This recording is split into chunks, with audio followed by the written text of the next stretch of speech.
Hello everyone and welcome to a brand new year for yourself and for Star Wars Perspectives. I'm going to be talking quickly about the previous year and what is coming up in 2026. At the beginning of year, I made a travel documentary series of an in-universe lore perspective called A Journey Across the Stars. There's two versions, one where it was an episodic release each week and another video which combines all the episodes into one that you can watch in one go, and it's a little bit more, it takes out the intros every episode, so it's a bit more relaxing to listen to all at once. I really enjoyed making it. It was a lot of fun to have the narrator, the travel journalist, go from different worlds and have it make sense in a galactic map. If you follow it on the hyper routes, you can see that he's gone from Coruscant to Onderon and follow the trade routes there, the hyper routes to Felucia and Taris, and then to the north of Hutt space with Nar Shaddaa, then going all the way down to Tatooine, Naboo, and then Jeddah. It was fun to map that out and to find planets that had a lot of visuals as well. It was really good fun going into games like SWTOR, KOTOR, Outlaws, those games which have a big area to take some really nice photographs in game and to go back through old books and comics that I've read in the past, and of course getting a little bit of research from Wikipedia and whatnot just to have a full understanding of these locations. It was really good fun, and it reignited my love in Star Wars again. Not that I ever felt out of love with it, it's just, it really ignited that passion of me wanting to create videos for Star Wars again. Moving on to later in the year, and for what many of you new people have joined the channel for, is the Star Wars Empire at War Awakening of the Clone Wars mod created by Steiner Modding Group. I have really been enjoying making those videos. You can probably tell, releasing one every week and making them whenever I can find time has been a lot of fun. So much fun. Creating the narrative of all the leaders, the admirals, it's been interesting. I find Euloran a bit difficult to do, mainly because he's already an established character, but like the characters I've made up, that being Benjamin Archer, Kataran, Iscariot in the north, and of course Dravik, who keeps being forgotten in the south. These are all different characters. It's been fun. Even though it wasn't fun at the time losing Benjamin Archer, it was fun to continue the story and not go back and re-record the episode. It was fun to let you guys know that there are stakes, that anyone could die at any point and the war continues, which also puts me on edge every time when a Valiant class Star Destroyer nearly gets destroyed with our new admirals, which are why I'm trying to beef up their flagships with more powerful ships. But it's been fun, been good fun. I do have to admit though, I am really looking forward for Awakening of the Rebellion 3.0 to release. I know as much as you guys do, but my assumption is that it will be sometime in 2026. Don't know when, don't know where, but at some point, I hope so, because with Awakening of the Clone Wars series in this year, I would like to, because of the sandbox nature of the game, and there isn't a system yet of Order 66, I would like to do my own narrative spin of playing the Republic as the early days of the Empire when we get closer to the end, or when we have kind of a sense that Awakening of the Rebellion 3.0 is going to come out. And it will make an interesting dynamic, and it will mean that, because at the moment, even though there's different battle strategies, and of course, like Iscariot, he's a bit scheming. And Katarin, she's a lot more, honourable, decent Republic figure, and Dravik hates the Outer Rim and the people that he has to protect. He, in their own way still, they're all still loyal to the Republic. But when that Republic turns sour and turns to the Empire, we're going to have conflicting ideals. And that'll be very interesting to see certain characters go, hang on a minute, this doesn't feel right. Why are we doing this? The war is over. And that would be fun to do. A bit like how the, what was it called? Like the Bad Batch, like the transitioning of the Republic to Empire. That would be fun to do. Later in the year, I would also like to do Zero Company, which was a game that got announced last year. They said it would be released this year. There's no official date just yet. But for those who are unaware, Zero Company is an XCOM-like game. It is what's the best way to describe it? A tactical turn-based squad,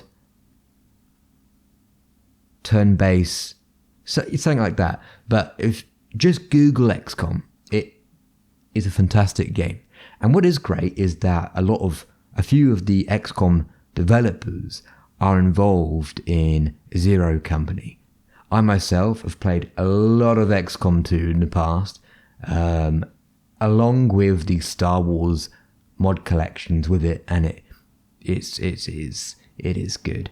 I do at some point would love to do like a narrative of XCOM 2 with the Star Wars collection mods, but I would like to see how Zero Company goes first, and it really does depend on. I really hope with Zero Company that you're able to, and it has been confirmed that you can customize the characters, but I do wonder to what extent and what would the base building be like and whatnot, because that's the best moments and why XCOM is so replayable even today, that it's the war stories you carry with you from these moments in the game, with soldier bonds and war wounds and the negative traits they acquire because they had a traumatic experience in one mission, but they've also been promoted in another, so they've gained positive skills as well. I really hope it's going to be good, but who knows? It could go either way, really. I'm also excited to possibly do Galactic Races, which got announced at the Game Awards show later in 2025. I'm more excited for Galactic Races than I am for FOTOR, mainly because it's actually coming out and FOTOR is more of an idea. With Galactic Races, if they have like a championship season where, like with Formula One or with like, a football championship where, they have to win so many points from matches in order to win the annual championship. Depending on how that game plays and how that game does a collection of races, I would like to do something with that. Whether I just do a normal playthrough or we try and do something like a documentary series like Drive to Survive, because I've always wanted to do a proper video on pod racing, but it's just the fact that we only see one race wasn't enough to justify that. Of course, you have Star Wars Races back from 1999. The graphics are a bit dated, and I loved that game when I played it maybe about 5 or 6 years ago now. But the biggest problem I had with it was, if you're good at the game, you would be miles ahead of the opposition, and it would just turn into a time trial game, unfortunately. But yeah, I am looking forward to that as well. Now, we will head over to the questions. And our first question comes from Zach Kilgore 528, who asks, would you do a separatist version of the Empire at War series? And my answer to that is it probably won't be for some time. As I mentioned a little bit earlier, after the Clone Wars, I want to do the Awakening of the Rebellion with the 3.0 update. Steiner Modern Group released a video on Mr. President's channel between Christmas and New Year. Mr. President and Koryak showed a preview of what is coming in that update, and there's so many quality of life updates with the UI and in the game itself, in the galactic map, and also the diplomacy system in that game is vastly improved from the Clone Wars era. I'm not going to go into detail because frankly there's just too much to talk about in this video. I will put a link below for you to go and see it. It's very long, but it is worth a watch if you haven't seen it. And so after I've done the Rebellion, depending if they will go back to Awakening of the Clone Wars and implement the UI stuff and some of the diplomacy stuff into the Clone Wars, then I might possibly do the Separatists, because the Alliance and the Separatists, that's quite easy to carry over the rival butting heads, different factions situation with the Separatists as well. But I do have my preference. I have always enjoyed the thematics and the aesthetic of the original trilogy. Not that I don't like the prequels. I like the prequels and the Clone Wars quite a lot, but I do have a preference to what I like in the Star Wars era. And with that, I do want to possibly do an Empire series, because I know a lot of people do actually want that. And I can do something with rival Moffs or rival generals and admirals vying for power, which makes a bit more interesting with, again, rival leaders than I have got going on with our Republic leaders at the moment until the Empire comes around. So to answer your question, the answer is not anytime soon, but I'll never say never. Our next question comes from Wolf1DGM, and they ask, any plans for an X3 or X4 narrative using the Star Wars Interworld mod? I quite enjoy those. And to be quite honest with you, probably not. I kind of have a hate-love relationship for X4. I love the idea of that game. I love the idea of starting off in tiny TIE Fighter or X-Wing and building up to a CR-90 into like a Nebulon B and an MC-80 or, Star Destroyers and stuff like that. And that idea is really, really cool. And you can either go the way of being a business tycoon, creating your own empire, or joining one of the factions. And unfortunately, while that stuff is cool, and you can make an interesting stories out of that, there is so much time spent where nothing happens. Whether it's from doing escort missions of going back and forth, or doing cargo drops and stuff like that, or doing the millions and millions of help me, I'm stuck in a minefield. Those get so repetitive over time, and I suppose you could do something like a truck driver simulator kind of narrative experience where we start as I'm just some merchant peddling my wares from planet to planet, and you could do something like that. But I do wonder how long the retention would be for that and how many people would switch off early on.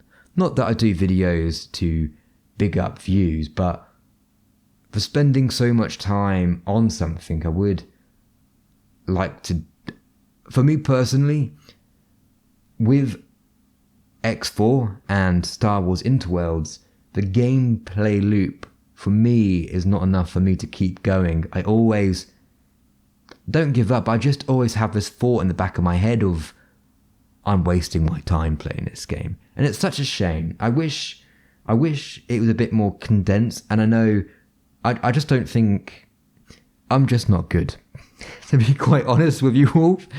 I remember years ago they were talking about possibly doing a narrative update where the New Republic and the Imperial Remnants would have missions which would not railroad you into it, but would guide you into that war.